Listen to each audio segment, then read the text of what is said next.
Good evening. We have a guest with us tonight that will be helping us out with the Pledge of Allegiance. So if I could call Daria McCooey to the podium, and she'll lead us in the Pledge of Allegiance.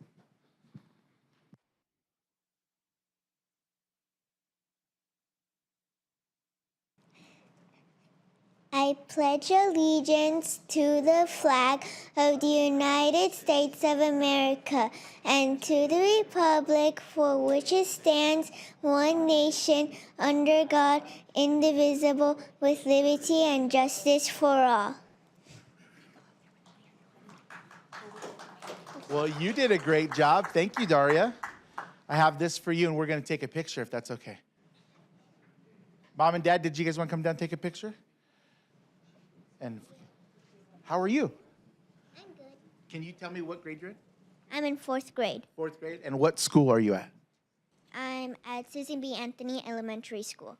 And what would you say is your favorite topic?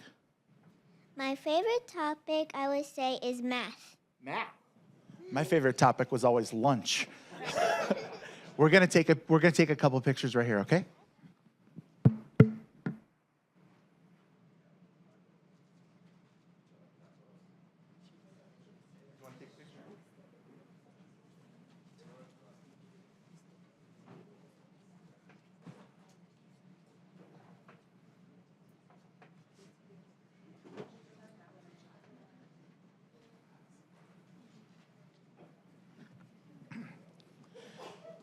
Okay, at this time, I'd like to call the meeting to order. Individuals wishing to address the City Council are requested to complete a speaker card and deliver it to the City Clerk staff prior to the item being heard by the City Council.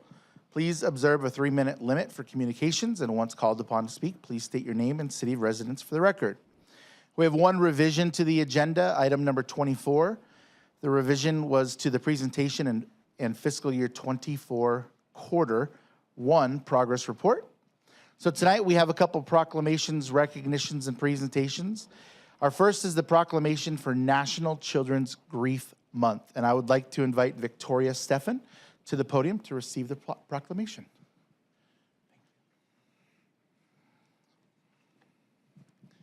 Good evening.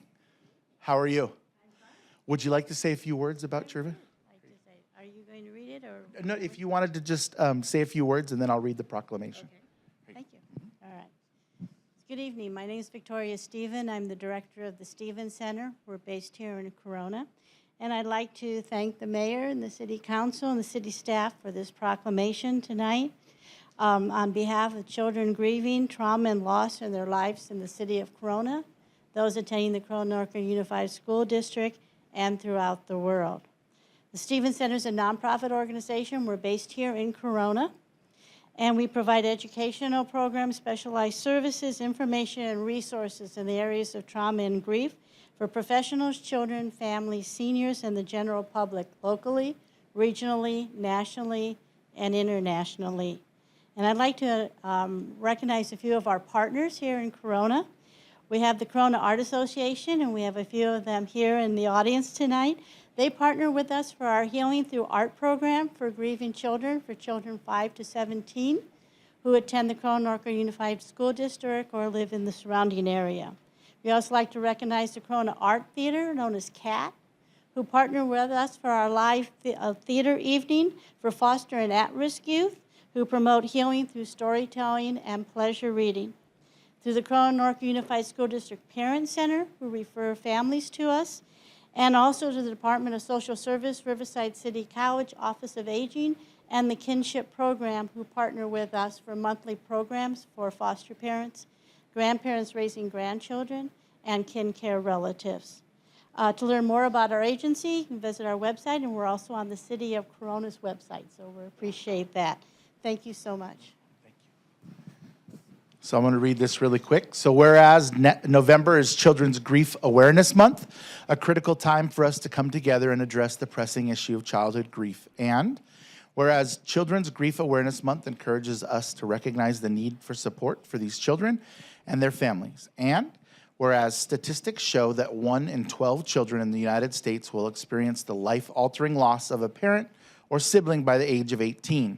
JAG Institute's 2023 Childhood Bereavement Estimation Model Report. And Whereas based on JAQ statistics in the Corona Norco Unified School District, an expected 4,000 children will have a parent or sibling die before they graduate from high school.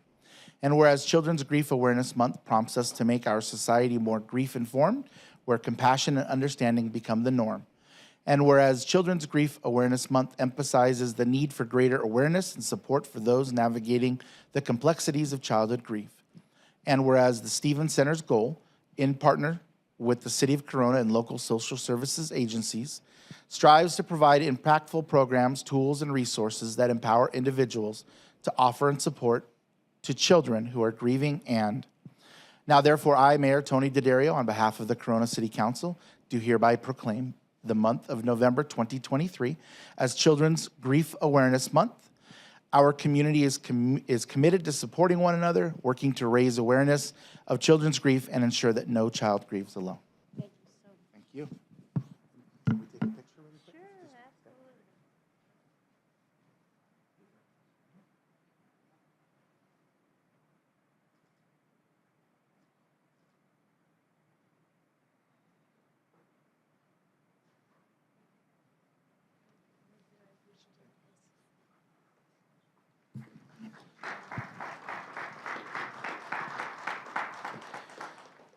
Okay, and next I would like to, we have a presentation on the Helen Putnam Awards from the League of California Cities.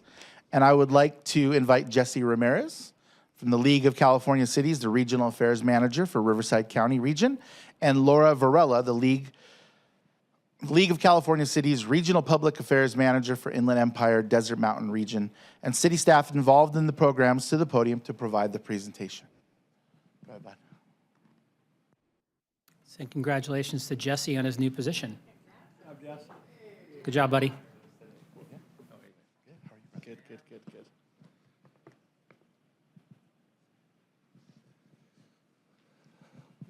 Well, thank you everyone for having me. Like Councilmember Speaks said, this is my first week, so please bear with me. It's been like drinking from a fire hose this week and just a lot of information. But one thing that I am certain of, and this is as being a resident here, I'm extremely proud of the progress the City of Corona has made. On behalf of the California League of Cities, I'd like to present 2 awards. The Helen Putnam Award for Excellence in Planning and Environmental Quality, Urban Forest Management Plan. And I don't know where this goes, this way. And enhancing public trust, ethics, and community involvement, and utilizing technology to improve citizen experience and drive resident engagement. And I can't say how deserving this award has been, especially with the hardships we've all faced during COVID.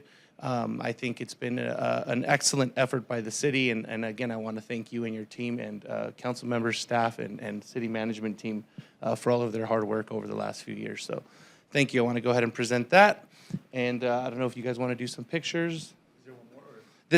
This was for after. I got one for council member Casillas for her engagement in the policy committee. You want to take pictures individually with each team? Yeah, And then we'll yeah. take one. a group one. Perfect, we could do So you that. want to take pictures with them, and then we'll.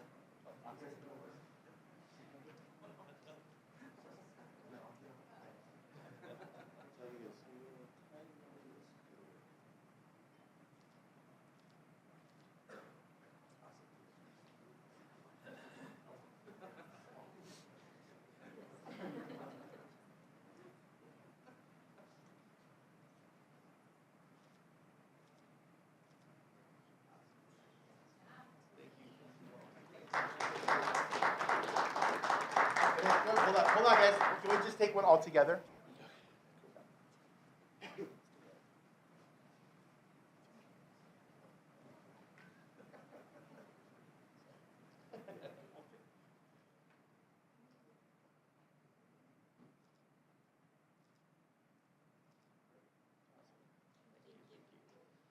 And I have one last presentation for Councilmember Casillas for her time and engagement on the policy committee.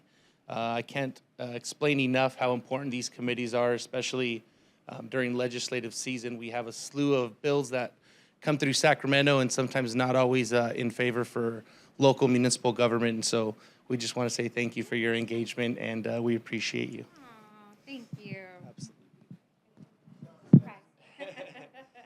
Thank you. Here, let's come this way.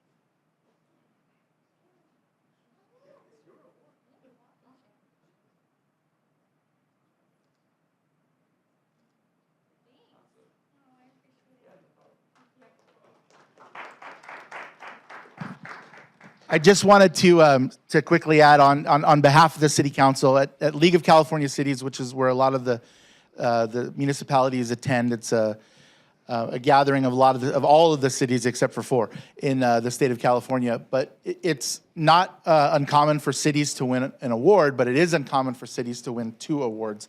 And I believe at this year's league there was only 2 cities that won 2 awards. Us and who cares?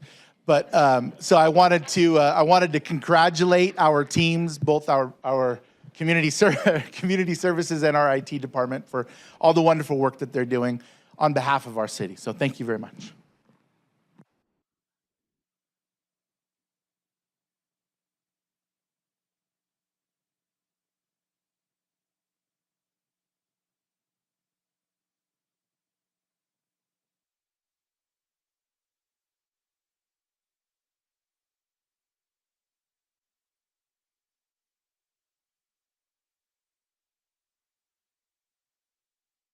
Okay. They always put me on the wrong page.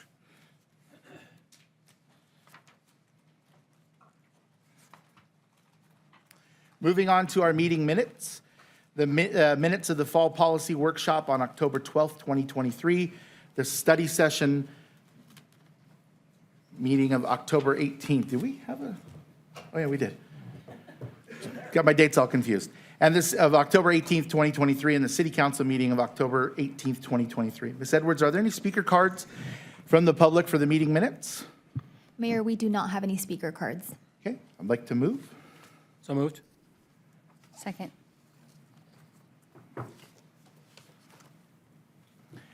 And I accidentally went out of order. Ms. Edwards, were there any speaker cards from the public on the proclamation or presentations? No, there were not, Mayor. Okay, thank you. Councilmember Steiner, your vote. Aye. Okay, that item passes. Okay, moving on to our consent calendar.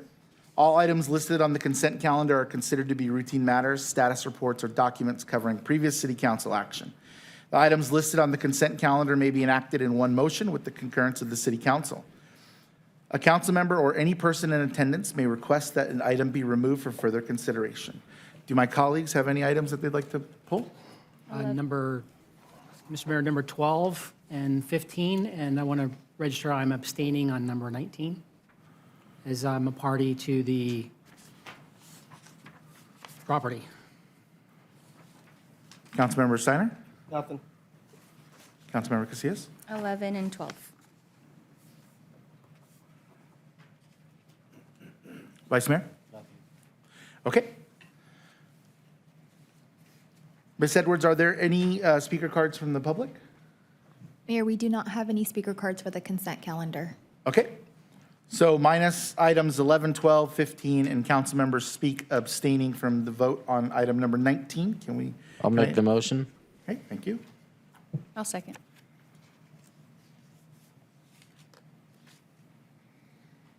Aye. How'd you break it? Okay. Moving on to item 11 of the consent calendar. Ms. Casillas? Yes, thank you. I just wanted to make sure that it was really clear that the only thing that we're amending here is allowing for them to change the time. So from a fiscal year to a calendar year. The time at which they make their payments, or we Correct. true things up each year, yes. Right. It's not giving them any more signs. It's not, Nothing more. there you go. There's a couple of clarifications in there that really benefit us, but nothing substantive. Yeah, okay, that's it. I just wanted to highlight that. Thank you. And with that, I will move to approve item 11. I'll second. Aye.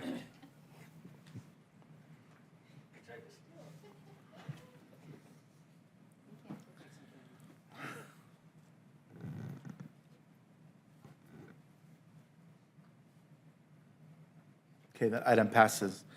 The next item that we had was item 12, pulled by both Councilmember Speak and Councilmember Casillas. Councilmember Casillas, I'll let you go first. Thank you. I wanted to pull this to give Chief Newman an opportunity to highlight how this is going to help our team. I was recently on a ride along with our officer, and you know, I realize how many things our officers are doing while patrolling, while on the road, and it's like, check on this and check on that and write this down and check, you know, and it's all to provide a smooth service to our constituents. And I just want to highlight how this technology is going to assist our officers. Yeah, thank you, Councilmember Casillas and Mayor. And thank you for the opportunity to speak about this incredible opportunity for us to upgrade our system with our body-worn cameras, our in-car cameras, and our TASER technology that we used with our police officers. First and foremost, it's important that we all recognize that the Corona Police Department has been on the leading front of body-worn cameras and in-car camera technology. We've been running in-car cameras since, I believe, 2012, and body-worn cameras since 2016. And we were one of the first, if not the first, Riverside County agency to do such. And so our commitment to the community is to continue that, and we want to bring our officers. So that technology that we currently have is now at its end of life. You know, our officers are going out in the field and unable to keep the battery life of their body-worn camera sufficient charge to last in full 12.5-hour shift. So there was a necessity for us to look for an upgrading system, and obviously technology's grown tremendously. The new technology, what we have with this Axon product that we are asking for council to approve is we will have 171 body-worn cameras issued to our officers, detectives, and personnel in the field, uniformed personnel, including our animal services team. And with that new technology comes automatic triggers. As you said, Councilmember Casillas, our officers are asked to do a lot, make really quick decisions in a timely manner that mean a lot to a lot of people. And so these automatic triggers will turn on the cameras without the officer actually having to physically hit the button. 90% of the time, the officer will hit the button. But in critical situations, there'll be opportunities for the cameras to activate automatically. In addition, there's opportunities for, as other officers arrive on scene and don't quite know what's going on, if the primary officer's camera is rolling, those cameras will activate as well of the responding officers. So it takes a lot of the rapid decision-making that you have to do when you have that OODA loop, as we call it. You know, you have to try to respond and assess and figure out what's going on, and you don't have to now actually, in a real rapidly evolving situation, hit the button. So that's with our cameras. The in-car cameras come along with that. And then the TASER technology that was that Axon, we actually provided an 18.7% discount when we bundled this because we need new tasers. So when we initially presented to council back in the spring, this was only for, the initial presentation was just for body-worn cameras. So now this new recommendation and contract is for body-worn in-car cameras for I think it is 155 tasers. And that technology is also upgraded. Brand new technology that will provide more accurate deployment of tasers that will help ensure the safety of the officers and our public and the people that are involved in situations with our officers. And in addition, Axon is including upgrading our Detective Bureau cameras for interview rooms. And we're going to bring on a video reality training device. So our officers can have the ability to be in briefing, put on the video reality goggles, and run through training scenarios, policy updates, or whatever the case may be, without having to actually do physical deployment. So that'll just be an enhancement to our already upgraded and advanced training program. Thanks for that, Chief. I appreciate it. Thank you. Yep. Councilmember Speak. That's great. I also went on a ride along and I asked a lot of questions about, you know, how the video footage is moved, and with the new system, it's automatic, correct? Yes, that's actually an excellent point. So the other thing that Axon brings to us is a technology where when I activate my camera, I have to link that to the case. So the case management is then synced with the camera footage. This does that automatically. So the officer we don't have potentially missing videos or tags that are inaccurate. It's coded to the call itself. And then when this information goes to the district attorney's office, there's a program that comes with Axon called evidence.com. And now we can seamlessly transition our evidence reports to the district attorney's office without physically having to drive to Riverside, downtown Riverside every day. So that's another tremendous package that this company provides us. Good time savings for sure, right? Absolutely. Yeah, getting you guys to go out and do what you're supposed to do, so that's awesome. My other question was on the pricing part. I know that this is one of the ones we're using, Sourcewell, and I was trying to equate realize we're getting 2019 rates. That was solicitation was based on 2019, selected in 2020. And so are we getting 2023 rates? Are we getting 2019 rates? I know the discount that we got is fantastic. That's a great opportunity. I just wanted to make sure it was transparent, the public understands, what the difference is and what the is there an escalation? What are we paying? Yes. So thank you for that, Councilmember. We are paying current MSRP minus the discount rate. So it was the Sourcewell contract that we've entered into, or agreement that we're entering with, was solicited in 2019, but it was entered into in 2020. It's good through 2025. And with that, it basically guarantees us mass volume discounts at MSRP. So there was a 4% escalator for that initial Sourcewell product. But that 4% just allowed for that to include inflation for the product. So it was a max of 4%. That's correct. It was an annual. It was an annual 4%, so it's a 5-year contract. But the Axon price that we obtained is the current MSRP minus 18.7% bundled discount and the Sourcewell discount Okay, of 3%. perfect. Great. That's all I had. Okay. Is there a motion? I'll make a motion to approve. No second?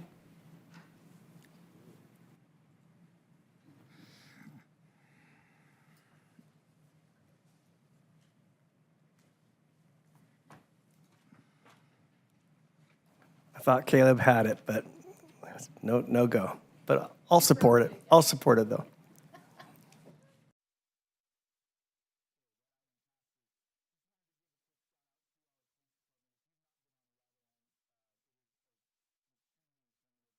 And I would suggest that you schedule one. Spoiler alert, they do not allow you to drive the car. They don't allow me to drive the car. They're not going to allow you to drive the car. Okay, moving on to item 15, Councilmember Speak, that was yours as well. I just had a quick question, just because Mr. Ellis, I hate monopolies, and I wanted to make sure that we are not buying anything new, but we're maintaining, we're just buying parts. We're not buying new stuff.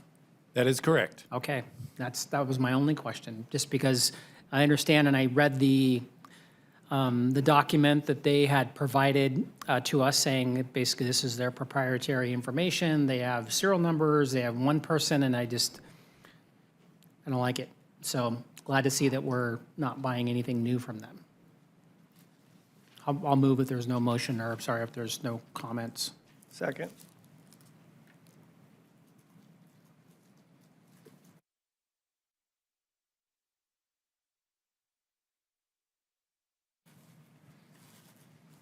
Okay, that item passes 5-0.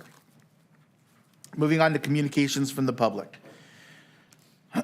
This portion of the agenda is intended for general public comment on items within the council's jurisdiction that are not listed elsewhere on the agenda. Please note that state law prohibits the city council from discussing or taking action on these items. Please observe a 3-minute time limit for comments, and once called upon to speak, please state your name and city of residence for the record. Ms. Edwards, are there any speaker cards? Mayor, yes, we have 4 speaker cards for communication from the public. Okay.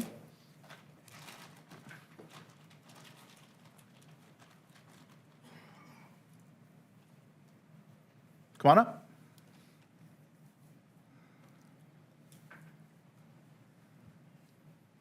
Good evening. Evening. My name is Robert. I believe the last time I was here, I had made a comment, or maybe several comments, and I may have spoken really fast to try to tell you all about my concerns. In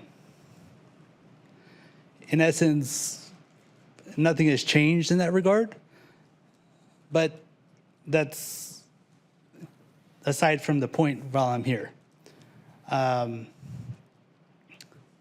With all due respect to everyone here, I want to apologize if I had done anything offensive or wrong to anyone over the course of being a resident here, which would be applicable, I guess.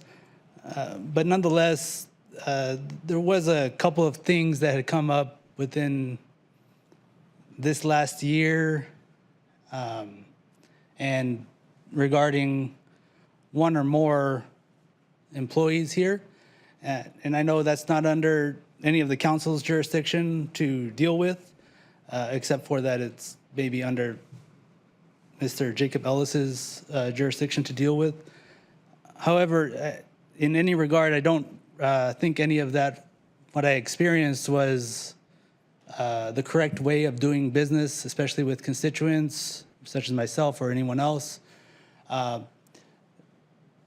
So to be brief, there was an incident where I, being a notary public, was renewing a business license where I had contacted the business license department and they had told me, you know, I owed a certain amount. I questioned it because I was going off of the city council's, whatever you call it, the book, right? That the city council abides by. Everyone in the city abides by. Book of ordinances, I guess. And in that book, it provides for certain businesses to pay a certain amount to renew their business licenses. And after a long time of trying to figure out what was owed and what was not owed, I decided to pay whatever was being requested of me, even though it was higher than what could be explained. And it was just weird that the police arrived when I went to the finance department, and they had arrested me after I had paid for my business license. I don't think that's right, and I think that it should be addressed in some regard. Again, I'm not trying to disrespect anybody, and I'm not trying to say anybody did anything wrong, except for that I didn't think that I was supposed to be put in handcuffs for no reason. So thank you for your time. I appreciate it. Hope you have all a good night. Thank you.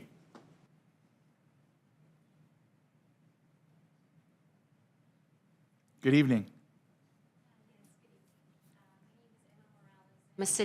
I'm a resident of Corona.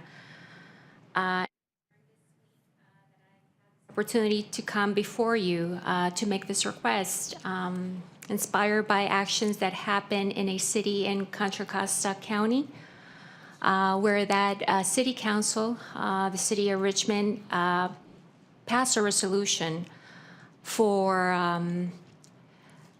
requesting a ceasefire in the events that we are all witnessing that are happening now. We are witnessing these events in real time, live streaming before us. So I would like this body to consider passing a vote or a resolution to that effect. I've shared this resolution by email, and I understand that we all have emails, and maybe that email got buried in your inbox.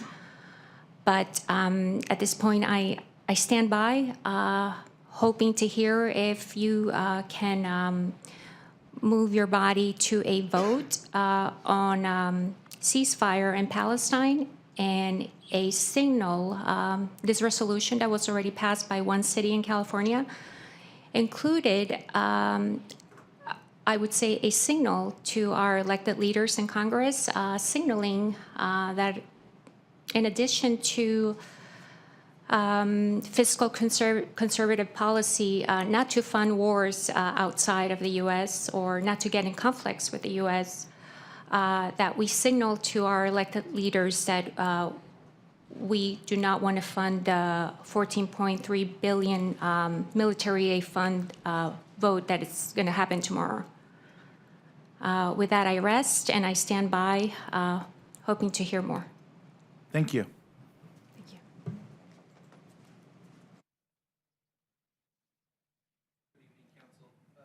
Probably a little backwards tonight, but a little more formal introduction into my new role and give you all some updates on some stuff that we've got going on. Jesse Ramirez, California League of Cities, week 1 underway. So thank you all. I look forward to working with all of you guys moving forward. I did want to put it on the radar that I will be sending out some emails here over the next couple weeks regarding some workshops that we have coming up, as well as our region meeting December 11th in Eastvale. So if you guys are available to attend that, that would be great. I look forward to working with all of you. Once again, I think most of you have my information, but once I get my new email and everything, I'll make sure I get that out to you guys. So I just want to say thank you and look forward to working with you guys again. Thanks, Jesse. Congratulations. Good evening. Everybody, I would like to know about doing a ride-along. Can we do ride-alongs, or is this just for city employees? I've got a friend who's been chomping at the bit to do one for quite a while, and he was told that he couldn't. So he was online going, "What the hell? I want to do one." I've asked about it. So if they're available for the public, I would like to know how that would work and how people will go about applying for it. Thank you very much. Chief, could you help Mr. Morgan out with that information? Thank you. Ms. Edwards, are there any more speaker cards? Mayor, we do not have any more speaker cards. Okay, thank you. Moving on to our public hearings. Public hearing for Community Facilities District number 2018-1, Bedford, Annexation number 1 proceedings for Improvement Area number 3 and Improvement Area number 4 therein, and change proceedings for Improvement Area number 3 and Improvement Area number 4, conducting an election and consider adoption of resolutions and other official actions to annex property to and change proceedings. Kim Sitton, Finance Director, please present the report. Good evening, Mayor and Council. Thank you so much for this opportunity to present this item. The item before you tonight is requesting approval of the annexation of 2 parcels into an existing CFD 2018-1 for Bedford, along with the associated resolutions and a public hearing. Tonight's agenda report is based on the public hearing that was set at the September 20th meeting. And the annexation is for land that was already entitled to the Arantine Hills specific plan, but was not included with the original CFD formation. Last night, we were informed about an issue with the publication of one of our public notices. So the annexation portion of this item can actually move forward tonight, but the change proceeding items that are listed in the staff report do need to be continued to a public hearing at the next meeting in order to comply with those public noticing requirements. So regarding the annexation portion, in 2018, CFD 2018-1 for Bedford was established along with 5 improvement areas that were designated with the purpose of levying special taxes on taxable property and providing financing of certain public improvements. In July of 2021, the owner acquired an additional 31 acres of land adjacent to the property, and the owner requested that the city consider annexing that property into improvement areas number 3 and number 4. Tonight, resolution number 2023-107 calls for the special election regarding that territory to be annexed, and resolution 2023-108 declares the results of the special election. And based on those results, ordinance number 3384 will be considered to authorize the levy of special taxes within the CFD, including that newly annexed territory. The remaining resolutions, 2023-109, 110, 111, as well as ordinance number 3385, all relate to the change proceedings for Bedford CFD. They address the increase in indebtedness of improvement areas 3 and 4, and the revisions of the rate and method of apportionment for those areas.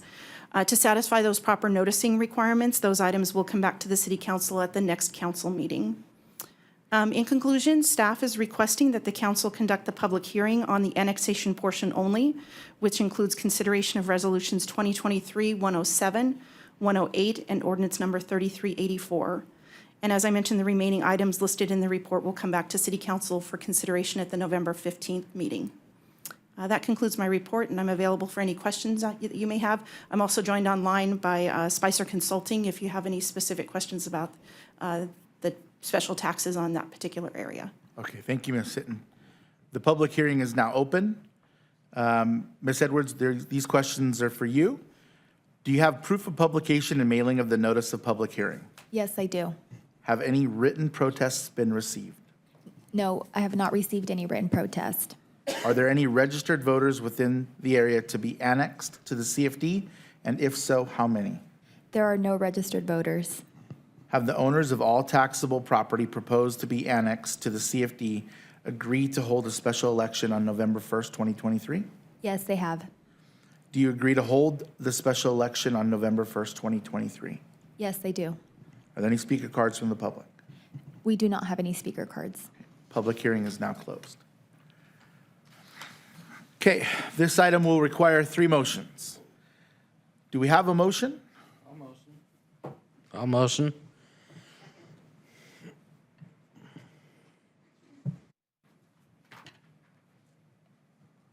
Please vote.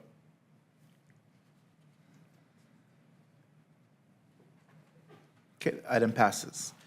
So the recommendation is that the city council adopt the following resolution. Resolution number 2023-107.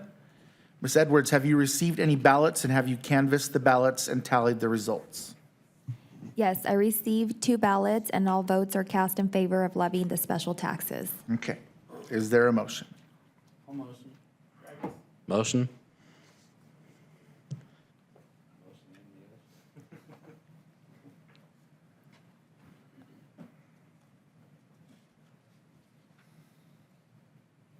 Okay, that motion passes. Resolution, excuse me, resolution number 2023-108.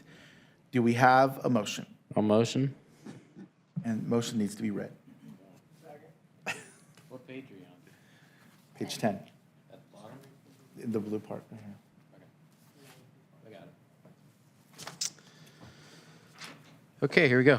Introduced by title only and waive full reading of ordinance number 3377, first reading of an ordinance authorizing the levy of special taxes in a community facilities district, including certain annexed territory identified as annexation number 1 into improvement area number 3 and improvement area number 4 of community facilities.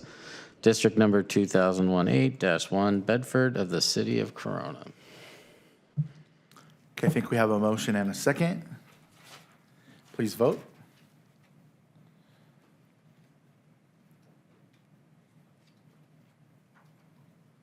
Okay, that motion passes. Okay, so the change proceedings, Ms. Sitton, are going to be continued to November 15th, 2023 to allow staff to advertise the item? Thank you. Okay, moving on to item number 23, public hearings. Public hearing and election for the annexation number 36 into Community Facilities District number 2016-3, Maintenance Services. Ms. Edwards, are there any speaker cards from the public? Mayor, we do not have any speaker cards. Okay. This item is being continued to allow staff to advertise the item. It will be continued to the public hearing and the city council meeting of November 15th, 2023. Moving on to our administrative reports. Item number 24, fiscal year 2024 quarter 1 budget update and strategic plan progress report. Julie Kennicott, budget manager, and Amina Mears, almost said Anita, Amina Mears, assistant to the city manager, will present this item. Good evening, Mayor and Council. I am here tonight to present the Q1 update for you all. I will be presenting the budget update, and then I'll pass it over to Ms. Mears to go over the strategic plan implementation progress report and the operational performance update. We will start off with the general fund inflows. This consists of the general fund, Measure X fund, Historic Civic Center fund, and the Pension Stabilization Trust fund. With quarter 1 behind us, we are currently through 25% of the fiscal year. With that said, we've received 13.3% of estimated inflows, or $28.5 million. Overall, we are up 7.9% when compared to the same quarter last year. If we adjust for the book entries, we're actually up by 15.9% over this time last year. Those book entries are how the city must report the unrealized gains and losses from investments and its value on paper and not actual cash. Here we have the top 5 revenue sources for quarter 1. Sales tax is the largest general fund revenue category and is up by 6.4% or $500,000. This category includes the city's portion of sales tax, Measure X, Prop 172 sales tax, and allowance for sales tax agreements. Coming in second is investment earnings. Although it shows we're down $1 million from this time last year, it's primarily from the book entries. The biggest factor in this category's decrease is due to how the city must report the unrealized gains and losses from investments. And adjusting for those book entries, investment earnings are up by $167,000. Third, we have current services, which is up by $1.3 million. Some notable examples are plan check fees, engineering and inspection fees, recreation revenues, and the emergency medical services program. The increase in this category is primarily from timing of a fire service agreement with the county. This year it was received in quarter 1, and last year it was received in quarter 2. Other revenue is the 4th largest category at the end of quarter 1. Activity in this revenue group includes rental lease income, development agreements, telecommunication site rentals, and billboard revenues. Overall, this category is down by 6.9% or just under $200,000 as compared to the same quarter in fiscal year 2023, largely due to a one-time fair share development agreement revenue we received last fiscal year. Rounding out the top 5 revenues is other taxes. Items in this category include franchise fees, transient occupancy taxes, business licenses, and cannabis tax. Through the end of quarter 1, revenues are up by 17.7% or just over $300,000, primarily from cannabis revenues as more companies are operational this fiscal year. This is an overall picture of our cumulative inflows budget versus where we're at the end of quarter 1. As you can see, we have sales tax broken out to show Measure X, but as a total, we have received $8.2 million so far. Usually we see property tax as a contender in the top 5 revenue sources, but since payments don't come in quarter 1, it tends to be a little lower, as you can see here. Special assessments have to do with public service and penalties and interest. These are on the same timeline as property tax, so we will see our first payment in quarter 2.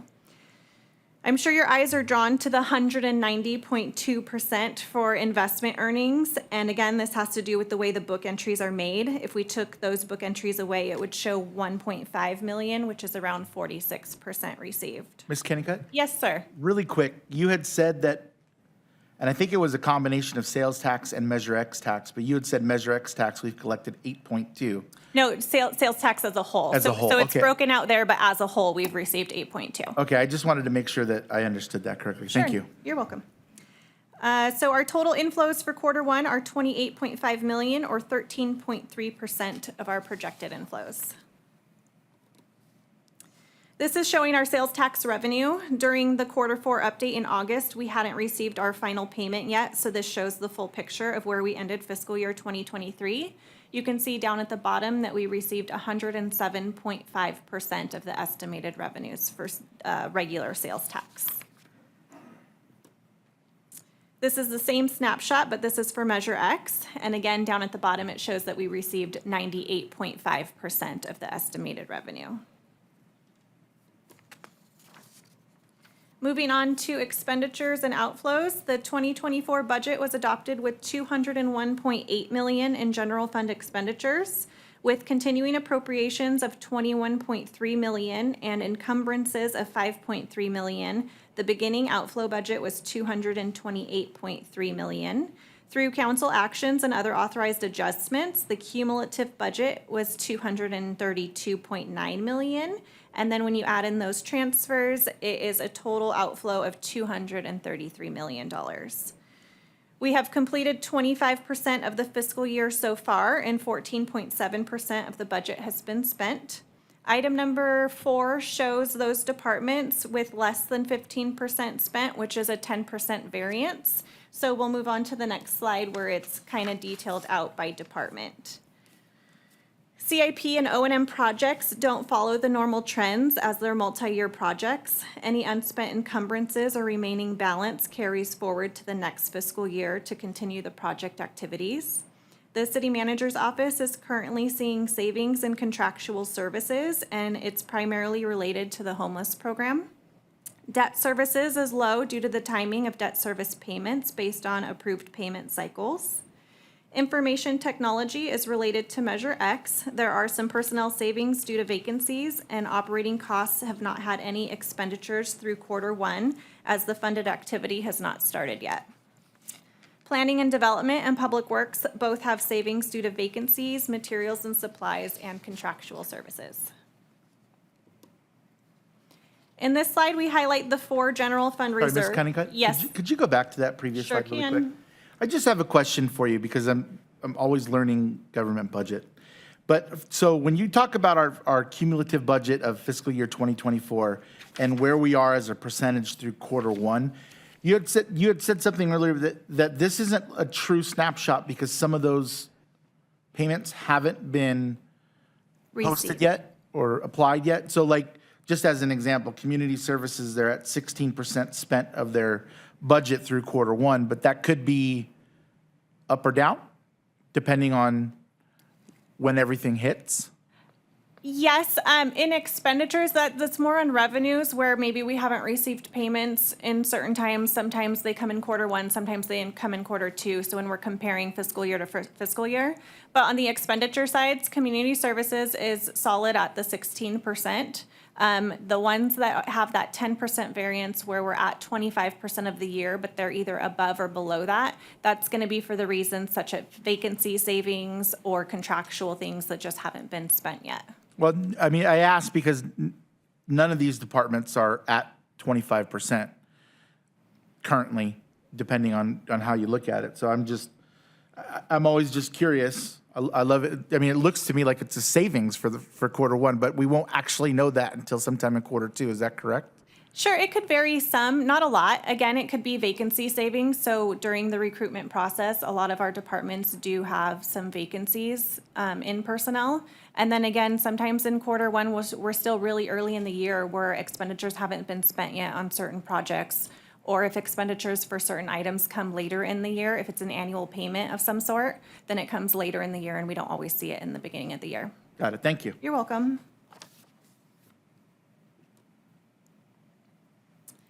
Okay, so in this slide are the general fund reserves, and these are unaudited figures and could change as we complete the fiscal 2023 audit. Emergency contingency is equal to 3 months of operating expenditures adjusted at the end of each fiscal year. Budget balancing is a unique reserve for the city. It's been in place for at least 20 years, but starting in fiscal year 2022, we no longer add any new money into this reserve at the end of each fiscal year. And in fiscal year 2022, $30 million was transferred to that pension stabilization trust fund. Measure X reserve is a newer reserve that started in fiscal year 2022. Each fiscal year, unspent Measure X funds that don't roll into the next fiscal year will go into the reserve, and the reserve amount will be discussed with council each year during the budget cycle. As of right now, we show a total just under $118 million in reserves, but that can change throughout the end of the year-end process for any surplus that gets added to the bottom line.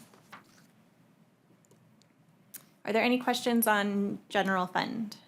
No, I just, while I appreciate that this slide puts all of these reserves on the same page, some of these, like, the pension stabilization is earmarked specifically for pension. You know, the emergency contingency is there in case of an emergency. You know, the Measure X reserve is meant for, you know, specifically what Measure X was passed for. So it can be a little misleading to bundle them together and talk about them as a group because they're, you know, they're designated for different things. So I just don't want the general public to think all of this is in case of a rainy day and a recession hits, you know, or because they're reserves for different reasons. So anyway, thank you.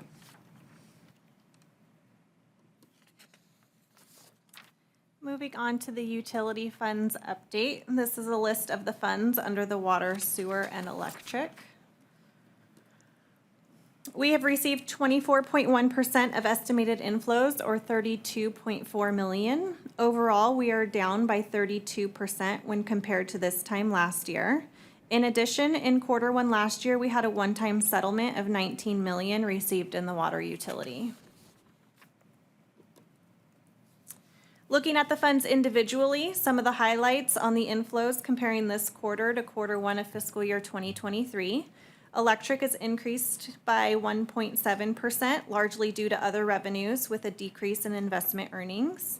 Water is seeing a decrease of 43.7% or 14.7 million. Other revenue has a decrease of that 19 million, largely due to the one-time lawsuit settlement from quarter one of last year.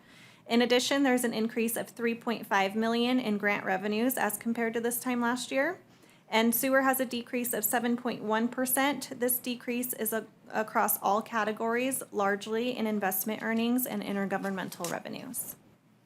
Ms. Kennicott, really quick before you change that slide. I know you said before, it's interesting to see investments down on both electric and sewer, but up in water. Is that just timing? Those book entries, yes, sir. Okay, got it. I'm sorry, the inflows being down again, can you tell me how? Yes, yeah. The inflows? Yeah, the 43.7% decrease. Was that a grant or was that something? In Why is it water. down 43%? It's in water, so it's down 14.7 million, but last year at this time, we had the $19 million one-time settlement. So it's only because it's compared to the Compared to year last before, and the year before was an anomaly because of that one-time settlement? Correct, yes. Oh, that one needs like an asterisk right there. Yeah. Like there should be like a little asterisk. Now, don't freak out. 43% is not because, yeah, okay, thank you. Sewer being down 7.1 is a little interesting too, because it didn't have a settlement, right? It did not, no. Yeah, so curious what the driver was there. So it's significant. I mean, 1 or 2% maybe, but 7? Yeah, that's a lot. This is an overall picture of the utility fund's cumulative inflow budget for the fiscal year versus where we were at the quarter, where we're at the quarter one. With having completed 25% of the year, all three funds are on track when it comes to the inflows. Ms. Kennicott, 1 second. I want to make sure that you guys got, I don't recall getting an answer about why sewer was down 7.1%. So I don't know, Ms. Kennicott, I know that that's not your department, but Mr. Ellis, is there any way that Mr. Moody could give us an idea of why? Absolutely. Tom, take a shot. Sure, a little bit of that is fines and penalties, I think, in that category when we're looking at that. Some of that has to do with the fines and penalties associated with surcharges and TDS associated with some of our businesses. So when we're, as businesses, when they go over in their TDS, BOD, and TSS, we'll have. TDS is total dissolved solids. Thank you. Yeah, sorry, total suspended solids, total dissolved solids, and BOD slips my mind, sorry. Biological oxygen demand. And so when we look at those surcharges, generally that's where it's going to come in. Additionally, some of that is probably going to come in from development.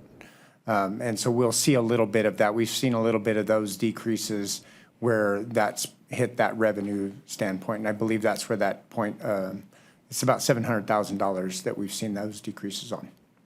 And that's about $35 million, that's about a $35 million budget that we have for that operating coming in. So that 7.1% is about $700,000. Clear as mud? Yep, perfect. No, I got it. I just, I mean, something had to be driving it. It's a decent sized number, so. Yep. Got All it. right. Sorry, Ms. Kennicott, please continue. Some highlights of the outflows. Outflows are at 10.1% of the budget that has been spent. Electric is at 17.4, water is at 11.2, and sewer is at 7.3%. You can see for each of the categories that the CIP and O&M project budget spent is trending low. And again, that's because of those multi-year projects, so the expenditures don't follow the trend with the quarterly reporting. But for the operating budgets, they are all on trend with the current quarter.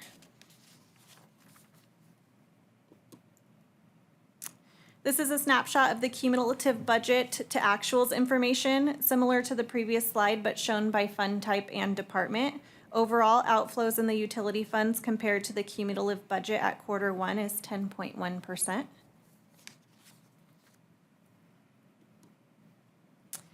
This reserve policy for Utilities Department operating funds was approved by the City Council in May of 2022. Commencing with fiscal year 2022, the target reserve amount for each of the operating funds shall be set at 90 days. To build the target reserve amount, the Utilities Department shall annually contribute 10% of the difference between actual operating revenues and actual operating expenses for each of the funds each fiscal year until the target reserve is met.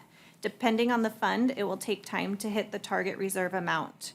The reserve process will occur annually at the end of the fiscal year, and the figures shown here are unaudited and may change as the audit is finalized. With that, I can answer any questions or pass it over to Ms. Mears for the second half. The utility reserves, are they currently at 90% or we're still working, or 90 days, or are we working towards that goal? We're still working towards that. Okay, thank you. Vice Mayor? Okay, thank you, Ms. Kennicott. Thanks for the presentation.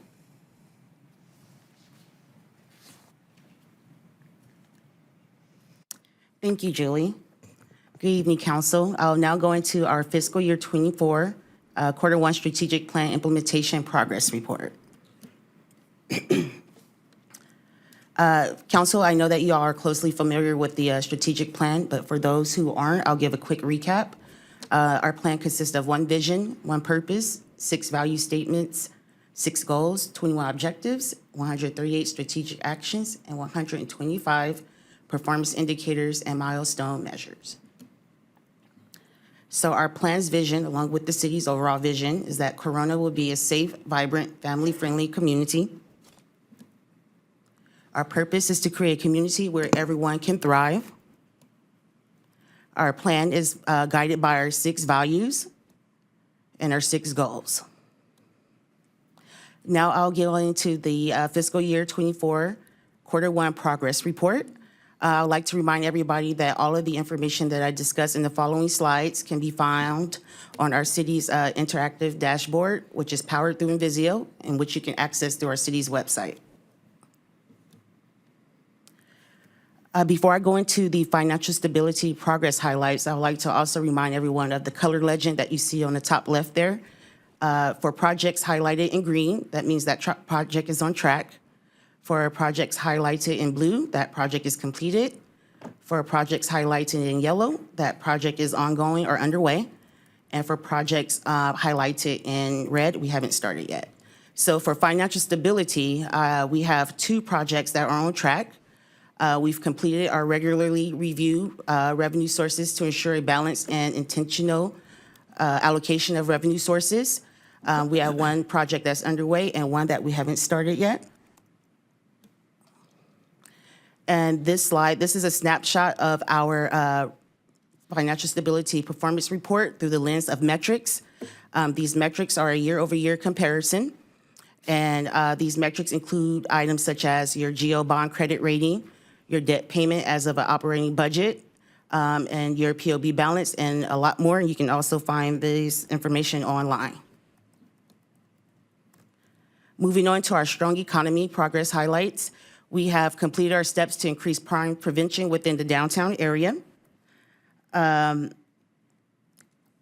want to note for that one that is partly due because we were able to make additional deployments that were distributed after shift change. Crime trends will continue to be monitored. As far as projects that are on track, we've created a development handbook that explains review and approval processes, and we have 3 other projects that are underway, including the redevelopment of the Corona Mall properties. Real quick on that last slide, the steps to increase crime prevention, can you tell me what else is in that? Sure, I'll defer to Chief. Just because It's in the next it's slide. blue, and I just can't see that ever being done, so I'm wondering what's in it. I'm sorry, I did not hear what you asked. So the item says, take steps to increase crime prevention within the downtown business district. Yeah. And it's highlighted in blue as if the project is complete. Yes. And I'm curious what is within that project, because I find it hard to believe that it could ever be complete. Yep, sorry about that. It's always a work in progress, but the steps that we wanted to put in place towards the business district was to dedicate the overtime which council did provide in the last budget, and provide active patrols of the downtown business districts. So that is in place. We've had a number of shifts that have been pre-scheduled throughout the year to enhance our, I guess, to address the crime in our hotspot area in the downtown area. And believe it or not, it has had an impact, and we have moved some of the traditional hotspots in the downtown area. But they're still in the area, but they're moving. No, I believe it. I guess maybe I just read it differently, so I appreciate the clarification. Thank you. Thank you. Thank you, Chief. So moving on to our strong economy performance metrics. The type of metrics you will find in this category include the number of businesses promoted. You'll find information on the number of Corona Malls properties that are redeveloped. You can also find information on the percent of commercial brokers engaged with. Ms. Mears, before you go to the next slide, one of the things noted is the site selection inquiries. And I see, pretty anemic 1 and now an even less anemic 0. What are the drivers? We're waiting for the phone to ring, or how does that work, Mr. Ellis? Or? I'll defer to Ms. Jessica on that. Thank you. Absolutely. So Councilmember, just to clarify on that point, it's the ones that have during that quarter materialized into a business locating or expanding. But there's certainly an extensive pipeline of businesses that we're working with. It just hasn't to date within that quarter translated into the business opening. But Okay. they will soon materialize to that point. Okay, great. Thank you. I just had one follow-up question to that, Ms. Gonzalez. The website that we have, or the webpage, the Locate in Corona, and I would ask at some point, is there analytics that you guys can share about what type of site traffic it has, or something along those lines? Absolutely. We can make that available. We have great analytics that are provided through the platform. And the advantage of that is that both it's available to the user independently, or staff can run those customized reports, but those analytics are a part of the program that we can provide. Thank you. Thank you. So moving on to our sound infrastructure progress highlights, you'll notice that we have 4 projects underway. I would like to highlight our development of the Parks and Recreation Master Plan, as well as the Trails Master Plan. On both of these plans, we are working closely with our Parks Commission, and we've also engaged in activities with the public to get these projects going. And then as far as the project that's on track, that is modernizing traffic cameras and exploring AI to optimize traffic flows. I think we all have heard quite a bit about that. And so these are the metrics for sound infrastructure. I'll let you guys get a look at that before I move on. Any question about this? And the net investment or capital assets is, what's the driver there? Is that, I don't want to take a stab and say, is it McKinley? But, so we're down on the trend. Is that on investment of our capital assets in millions? I'll defer to Kim. It's just the amount that we've actually spent on capital projects in that particular quarter. So I think it's a timing issue, and relating to McKinley is definitely one of those big projects, and the number's going to fluctuate from year to year depending on what projects we have in the works. Got it. And then I have one follow-up question. There's 4 categories in here, which is a percentage of residents rating. And is that because we're getting better at our surveys? No, it's because we're getting better at the services we provide through those. But we do survey these every year, but I know it sounds like a facetious answer. I hope it's because we're doing a better job of providing services. That's the honest answer. And so as we've gone out both through the Polco survey as well as the internal one that we did this year, we're asking these questions of residents, and this is what they're telling us when we ask these questions. So they are improving. Okay. I also think it's because we're getting better at our surveys. Okay. But I also do think that it's because we're actually doing better. But we have to be able to confidently provide them the ability to tell us what they think. Thank you. Thank you.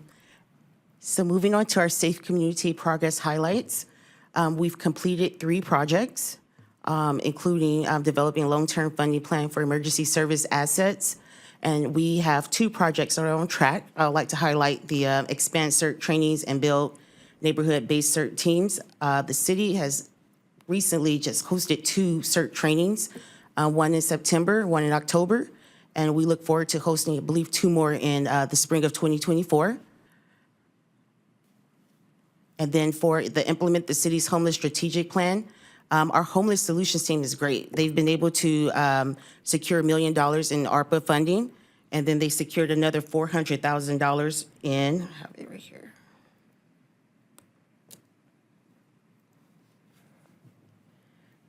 This fund is the Housing and Homeless Incentive Program. So they're forging on with the great work that they're doing. And so here are some metrics that you can find on the website as it concerns to Safe Community. Metrics include average response times for both police and fire. You can find information on violent crimes, suicides, traffic accidents, or traffic fatalities. You can also find metrics on the number of homeless individuals that are in the city, first-time homeless individuals as well, along with information on the median annual household income in the city or the median single-family home cost. Now, that was a tragic number. Can you go back from 35 to 112? That's a tragic increase. Thank you. Oh, wait, and the average years of homelessness has doubled? Oh, that's terrible. Thank you. The one positive one, and that is annual return to homelessness is 0, which is good. Yeah. So, new people. Councilmember Casillas, Mr. Turner would like to. Can I make a comment on the average length of homelessness? Sometimes when you reduce the number of people on the street, you're reducing those, but the accentuated problem of their homelessness grows. So the average will change as you remove people who've been short-time homeless. Does this make sense? Because then you end up with more chronic Correct. issues. So as you house people who have been shorter-term homeless, then the average will grow because you're now, the people who are continuing to be homeless have been homeless for longer. This is not a quarter change because we have an increase in homelessness. We have a decrease in homelessness, but the intensity of their homelessness has increased on average. But how does that make sense with the 2 slots up? There is this looks like an increase in first-time homelessness from 35 to 112. Correct. So if, It would be telling once a again, different we story. would have to get, Dig in. I know every single person is their own unique story. I'm just saying that it doesn't. I don't know. It's not a great number. Makes me sad.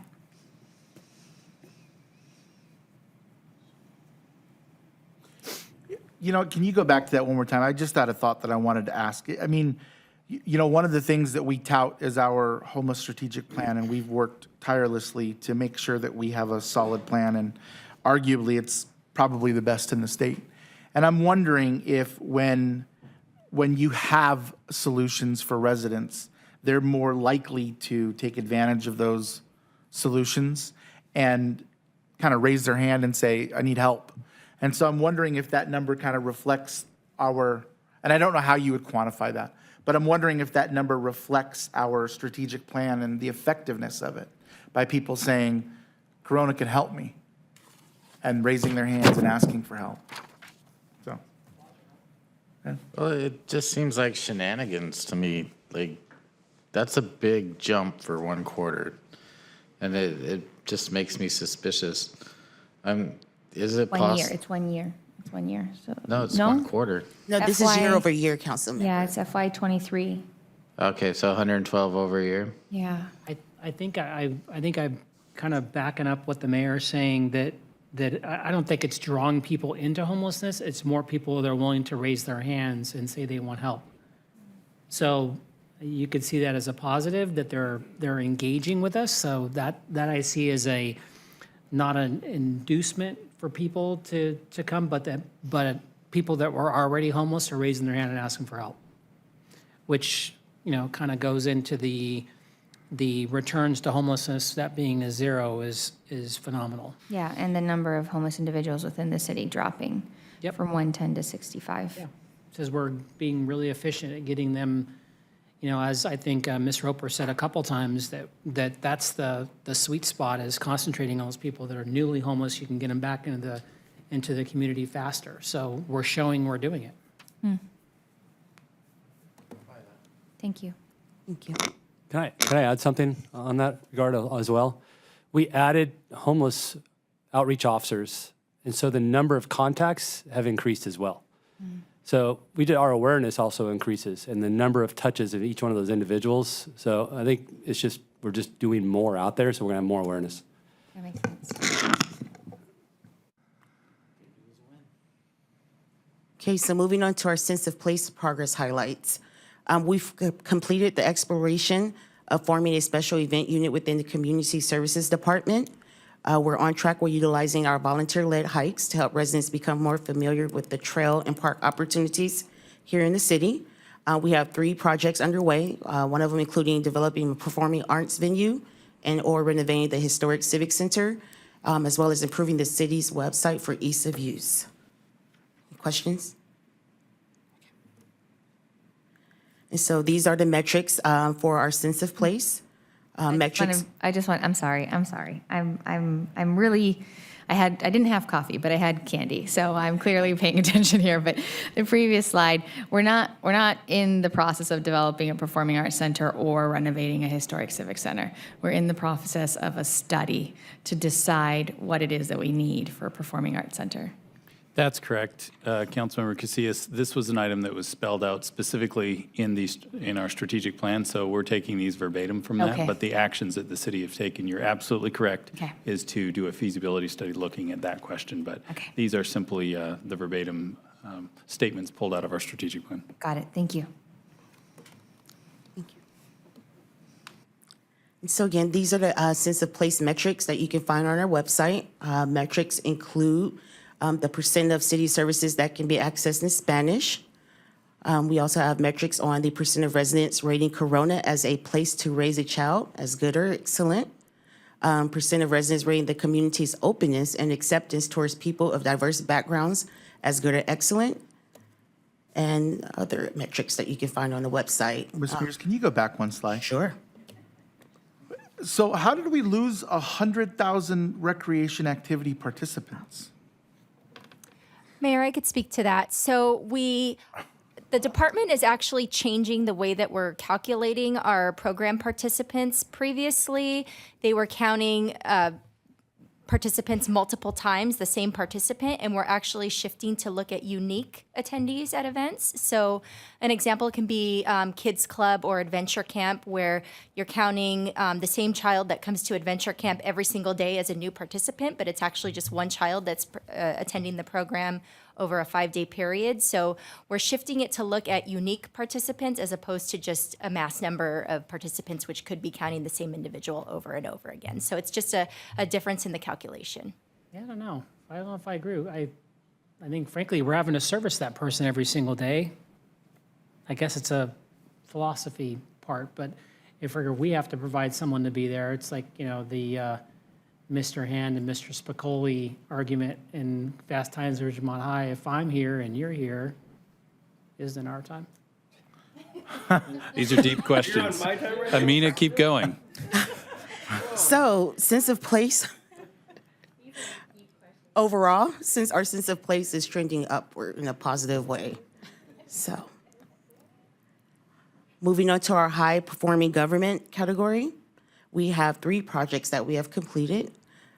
We've created formalized staff training and development plan to increase management skills for supervisors. We've improved the quality and consistency of customer service by training staff. We've also ensured annual reporting of strategic plan. We just finished our first annual report on October 10th, a couple of weeks ago. And now we also have 2 projects that are underway. Any questions? Okay. And these are the metrics that you can find for high-performing government that you can also locate on our website. Metrics include social media impressions, percent of major city services that are offered virtually, the percent of residents expressing confidence in city government. Why is that arrow red down? Our engagements are down. Oh, Okay, I see the number. It's right to the left. Mm-hmm. Thank you. We're good to go? Yes. All right. Thank you. Overall, our strategic plan is 75% completed. So remember, this is a 5-year plan, and it's actually 5% up from the last quarter as far as our completion. That's awesome. Okay. So moving into our operational performance update.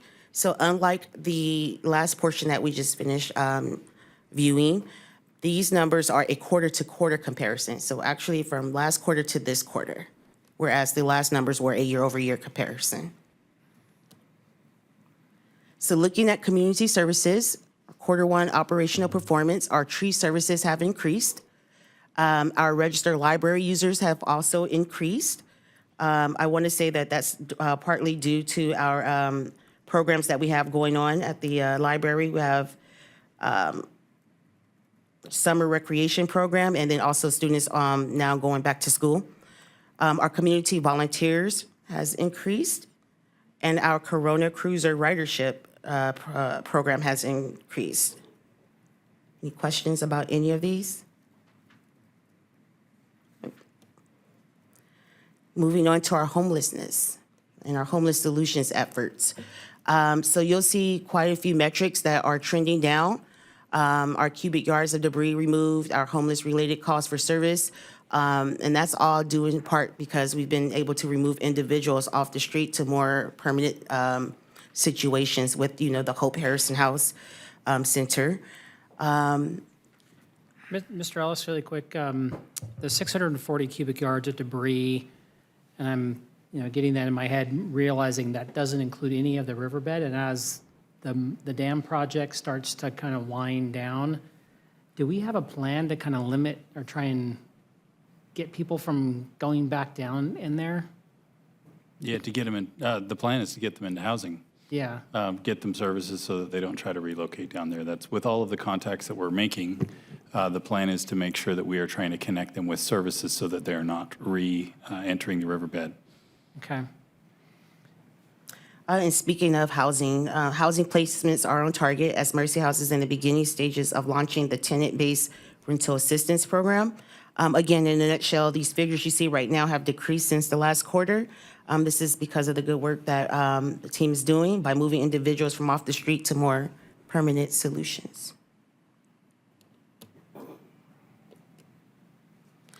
So we're going to discuss our community engagement. Our social media impressions have gone up by 1 million from the last quarter. Our total social media audience has also gone up. Then we have a couple of metrics that has gone down a bit, but we also see an organic increase of our social media audience, which continues to trend upward.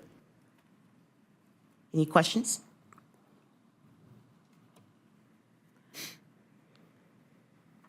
So for See, Click, Fix, the Parks Maintenance team has become more proactive in responding to these type of requests and identifying areas known as hotspots for graffiti or service requests. This has allowed us to proactively address these areas in the sore spots in the city. What is our turnaround time for the graffiti reports? Is it still 72 hours?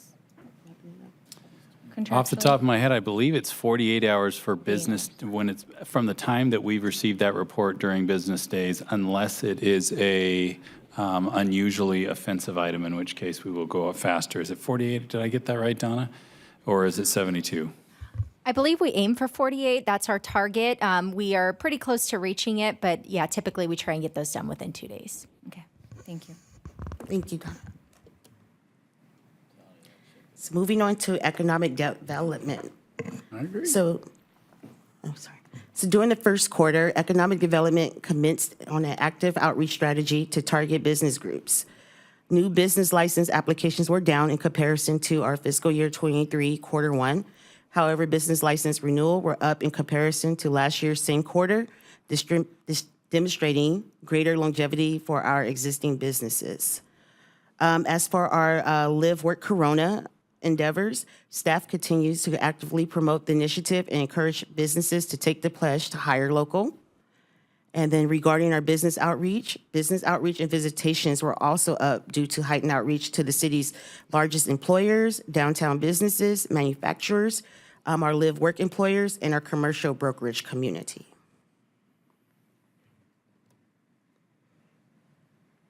As for planning development, not only have the number of applications processed increased, we continue to process them on time. Additionally, Inspections has a customer survey with a satisfaction rating of 92% for the first quarter. As far as Public Works, I'd like to highlight the work orders completed. We've completed 59.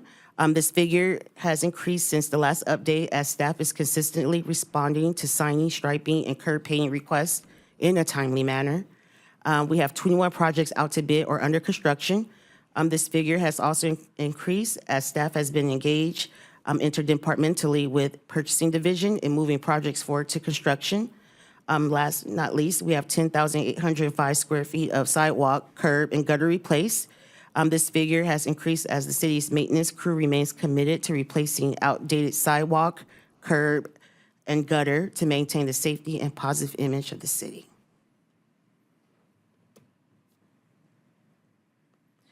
Looking at our public safety operational performance on the fire side, the total cost for service has increased, as well as our response time to medical calls. And then also been still no goats.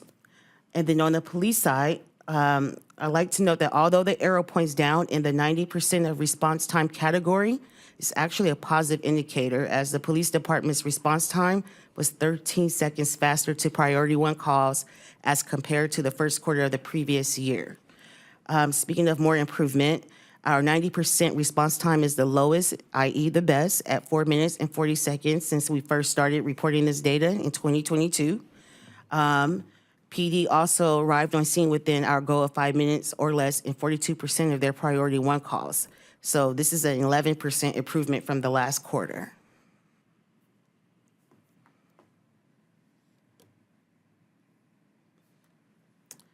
Utilities. So utilities, we are always seeking ways to connect with our customers. During this first quarter, we received almost 10,000 calls for service, and our utility call center is keeping our average speed of answer time under a minute. We had a few power issues that we experienced. We experienced 3 outages this quarter. However, our auto pay subscription service continues to grow, which means more customers are subscribing to the auto bill pay system.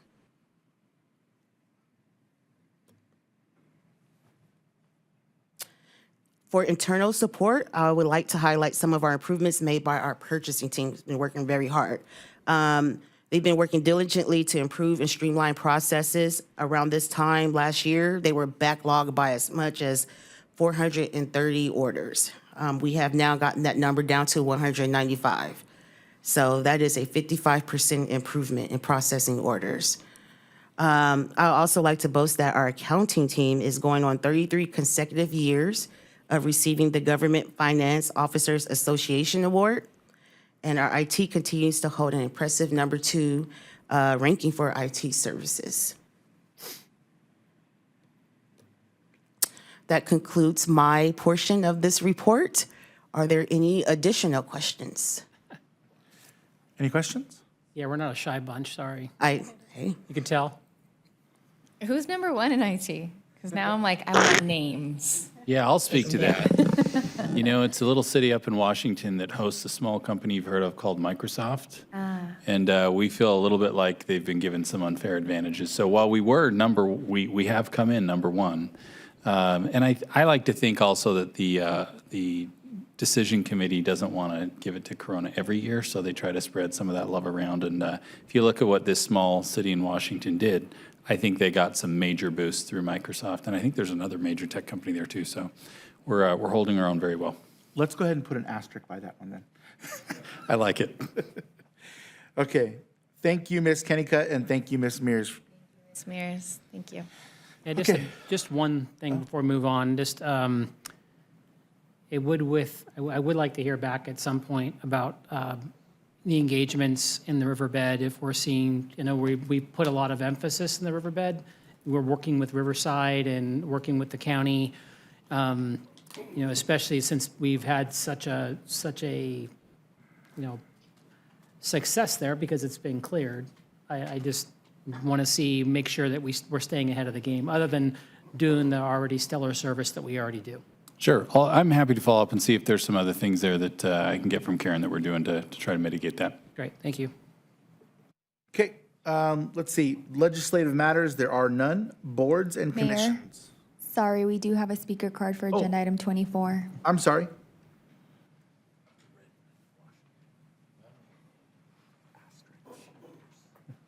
Again, hello. So just one small thing, the item under Center Place Performance Report, percentage of city services that can be accessed in Spanish. No, you can't do see-click-fix in Spanish unless there's some secret decoder ring way to get into it or some completely alternate route. You can't. I bump into it all the time. I have residents hit me up on my little jaunt around the city on Monday mornings, and I'll say, oh yeah, turn on see-click-fix. There is no Espanol see-click-fix. As far as I know, there isn't one. There hasn't been one. I brought it up before, and nothing's really happened about it. So thank you very much.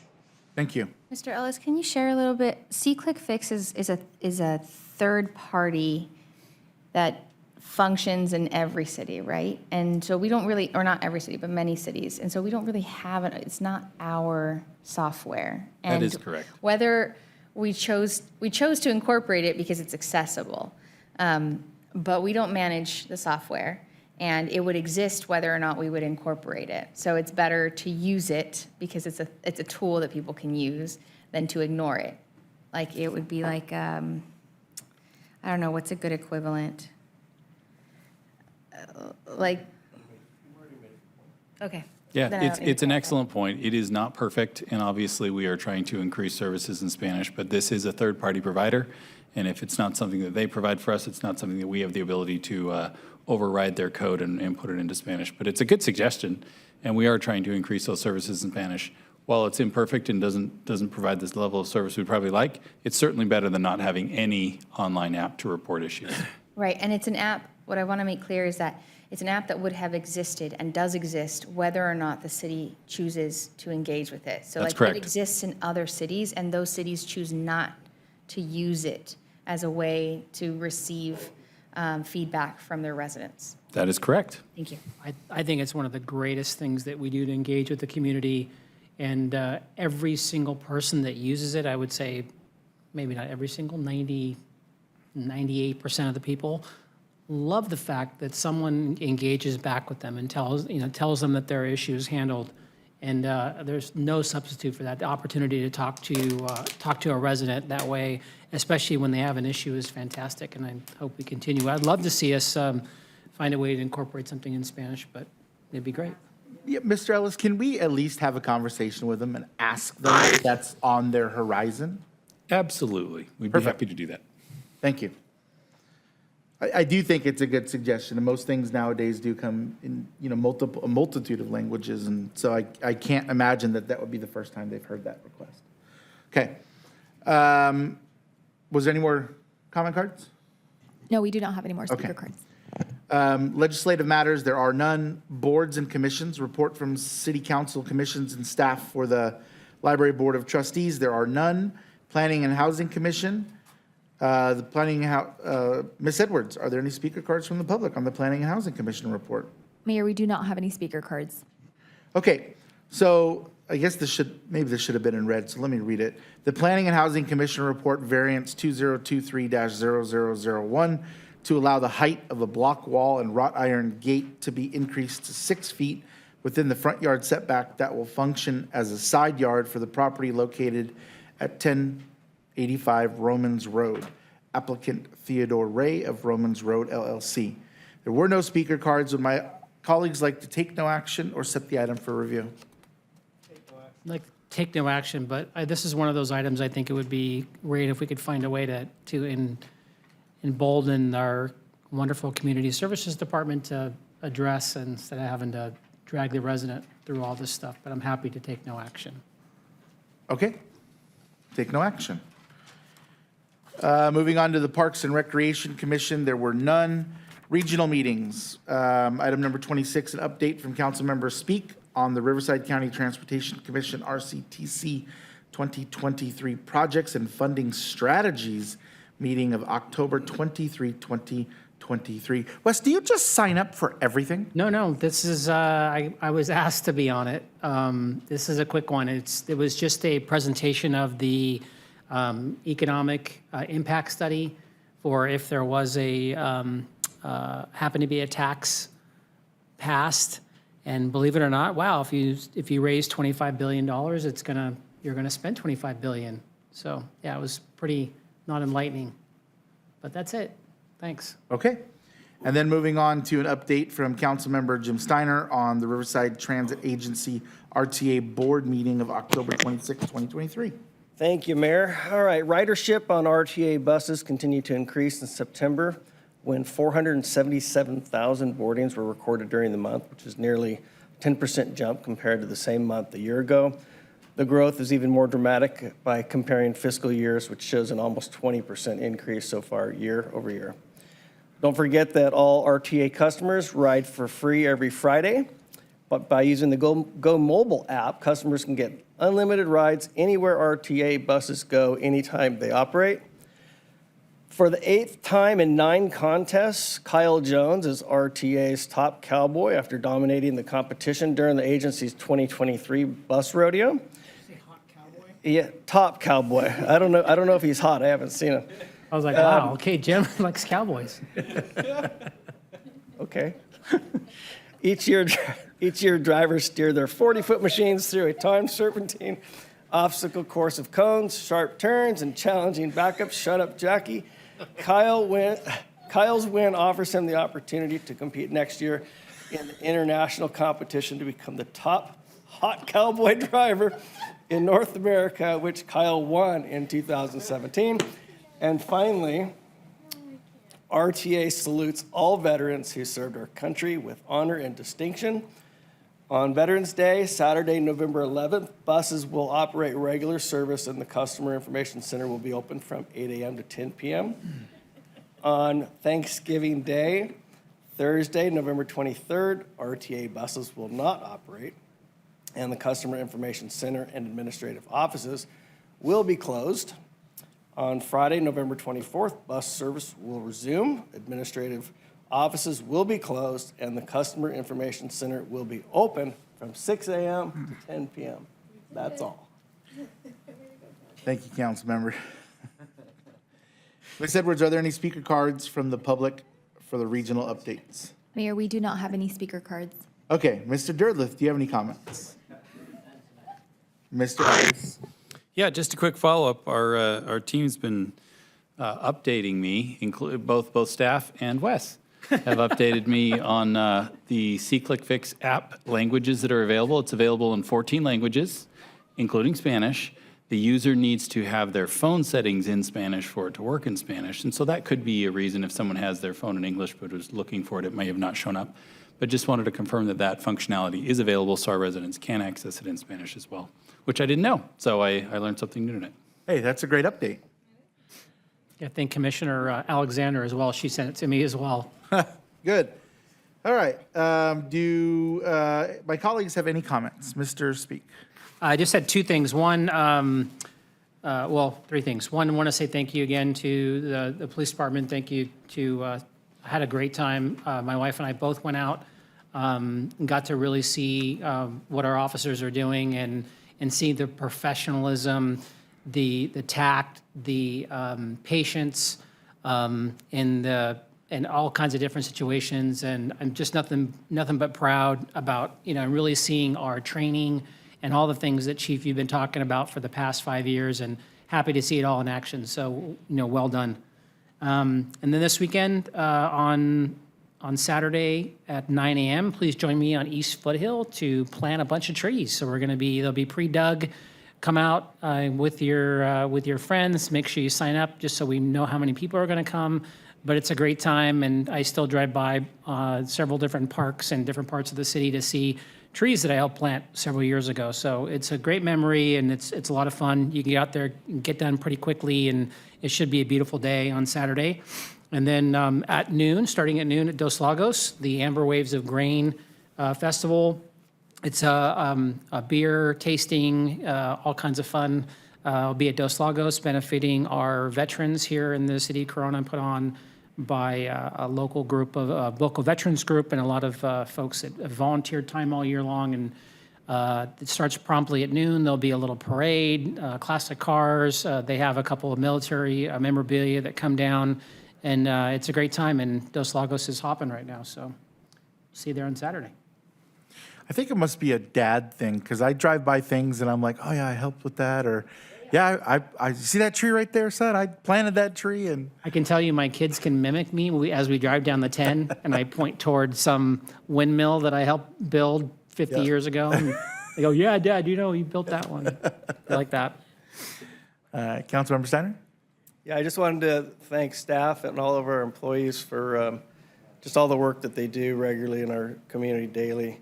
I appreciate the budget updates and the strategic plan updates and how it's tied together specifically. I think that's really important, and Mr. Ellis, you implemented this. You know, every dollar we spent is tied to our strategic plan, and it's clearly spelled out for us. And I think that also helps as council members to help us stay focused on when we get these crazy requests or expensive requests. It's like, well, is that part of our strategic plan? Yes or no? And if it's not, it's easy just to move on. So, thank you. Councilmember Casillas? Vice Mayor? Wes kind of stole my thunder. I was going to mention Amber Waves of Grain as well. If you've ever been out there, it's just great. It's fun. It's veterans. It's people drinking in the parking lot. Probably some hot cowboys. And Salt Lake Steiner. And then just want to say thanks to Jackie on that policy award. Been thinking for years we need a little more policy around here. So it's really happy to see that. And policy should be kept at all costs. So that's it. Thank you, Mayor. Thanks, Vice Mayor. Just two updates for me. Yesterday, I was invited to go to the Centennial High School baseball annual Halloween baseball event. What a great game that is. They play baseball in costumes, which was a great stretch. So just wanted to give a shout out to them. It was a great event. I was happy to be there. And then wanted to shout out to our fire department. We have new squad trucks that we've been talking about for a year and a half, 2 years or something along those lines. And they are finally in service. And I went to their Station 1 and Station 3, and I got to go and take a look at them and see how they're outfitted and all that good kind of stuff. And they're great trucks, outfitted really well. The firefighters are really excited to have them. And I'm really excited that they are in service now, finally. And I do want to give a special shout out to at Station 1. They've got a temporary program, or what would you call that blood program, Chief? It'll go in full launch in March, so I'll probably do a staff report because it's pretty impressive. We're going to be the first fire department in the Western United States carrying whole blood. Yeah. It seemed a little weird to me, and I'll wait till the report, but it's something that's actually very exciting for our residents as far as the capacity that we'll be able to provide in those trucks. So that's it for me. Moving on to adjournment. The next meeting of the City Council is Wednesday, November 15th, 2023. This meeting is adjourned.